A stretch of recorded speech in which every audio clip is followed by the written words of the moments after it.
গোপাল ভাঁড়ের বাড়ির পুজো মানেই এক মজার কাণ্ড। এবার তার বাড়িতে মনসা পুজো। স্বপ্নে মা মনসা দেবী তার স্ত্রীকে পুজো দিতে বলেছেন। কিন্তু এই পুজো নিয়ে গোপাল মহা চিন্তায় পড়ল, কারণ পুজো মানেই তো টাকা পয়সা খরচ।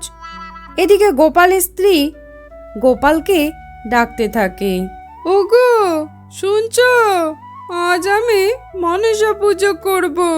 গোপাল তার স্ত্রীর মুখে মনসা পুজোর কথা শুনে ক্ষেপে গেল।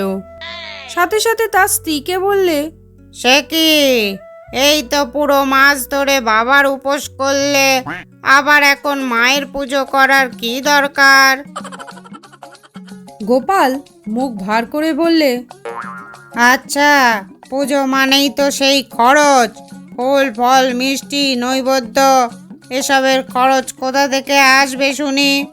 তখনই গোপালের স্ত্রী গোপালকে বললে, ওগো আর সব কাজই তো তোমার বউ করবে। পুজো হবে আর তুমি ঘরে বসে থাকবে? নাও যাও যাও, বাজারের থলেটা নিয়ে শিগগিরই যাও, বাজার থেকে পুজোর জিনিসপত্র কিনে নিয়ে এসো। আমি কেন যাব? আমি এই তো সেদিন ঠাকুর মন্দিরে গিয়েছিলাম।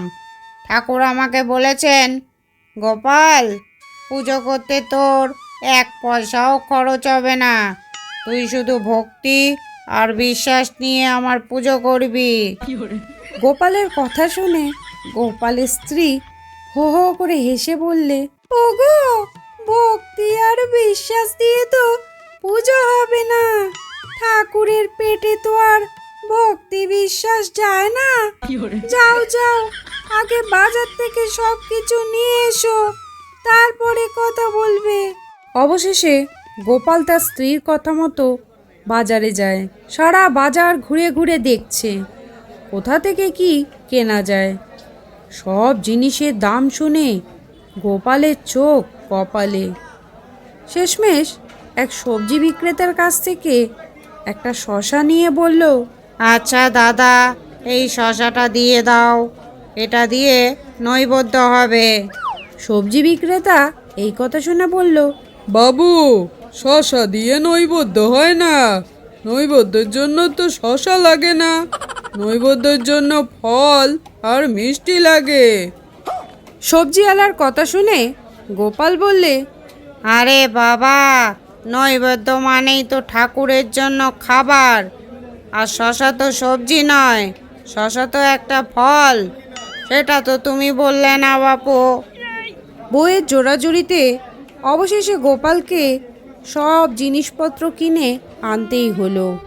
গোপাল তখন এক কোনায় বসে মনে মনে ভাবছে, মা মনসা, তুমি স্বপ্নে এসে আমার বউকে পুজো করার কথা না বললেই পারতে। পুজো মানেই তো আমার পকেট ফাঁকা।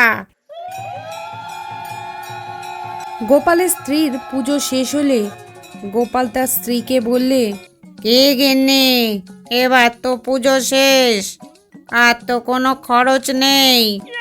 গোপালের স্ত্রী গোপালকে বললে, আহা, আরেকটা কাজ এখনো বাকি আছে, প্রসাদ দিতে হবে। আর প্রসাদ মানে তো তোমার ওই শশা নয়, প্রসাদ মানে হলো পায়েস, মিষ্টি, খিচুড়ি। যাও যাও, পায়েসটা একটু নাড়াচাড়া দাও।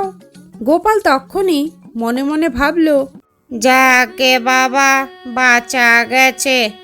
আমি ভাবলাম বোধহয় আবার আমায় বাজারে পাঠাবে পয়সা খরচ করতে। ছোট্ট একটি গল্প এই পর্যন্ত শোনার জন্য আপনাকে জানাই অসংখ্য ধন্যবাদ। গল্পটি ভালো লাগলে লাইক, কমেন্ট, শেয়ার এবং সাবস্ক্রাইব করে আমার পাশে থাকবেন।